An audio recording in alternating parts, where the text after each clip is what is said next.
साधारण 82 ते 83चा तो काळ होता। मुंबईमधल्या गिरण्या बंद झाल्या होत्या आणि गरिबीमधून मार्ग काढत बऱ्याच जणांनी गुन्हेगारीचा मार्ग धरला होता। त्यापैकीच एक नाव होतं अमर नाईक उर्फ रावण।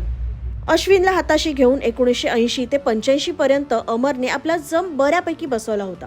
या काळात दाऊदची पण चर्चा होत होतीच, पण अमरने आपल्या गुन्हेगारीची एक वेगळीच शैली तयार केली होती। रावणाची 10 डोकं 10 कडे असावीत तशी त्याच्या टोळीतली काही प्रमुख 10 माणसं होती। त्याने त्या प्रत्येकाला वेगवेगळं काम वाटून दिलं होतं।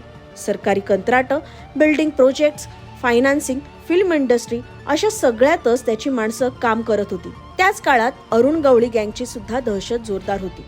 गवळी गँग वर्सेस डी कंपनी अशी खडाजंगी चालू होतीच, पण गवळी गँगला अमर नाईकची गँग सुद्धा खटकत होती, कारण दोघांची कामं सारखीच होती। खंडणी गोळा करणं, लोकांना धमकावणं, त्यामुळे गवळी अमरच्या गँगला सुद्धा नडत होता आणि गवळीला शह देण्यासाठी अमरने गँगस्टर राम भटची हात मिळवणी केली। असं हे डी कंपनी, गवळी गँग आणि अमर नाईक गँग असं गँग वॉर चालू होतं। पूर्ण व्हिडिओ बघण्यासाठी HBT मराठीच्या YouTube चॅनलला नक्की व्हिजिट करा।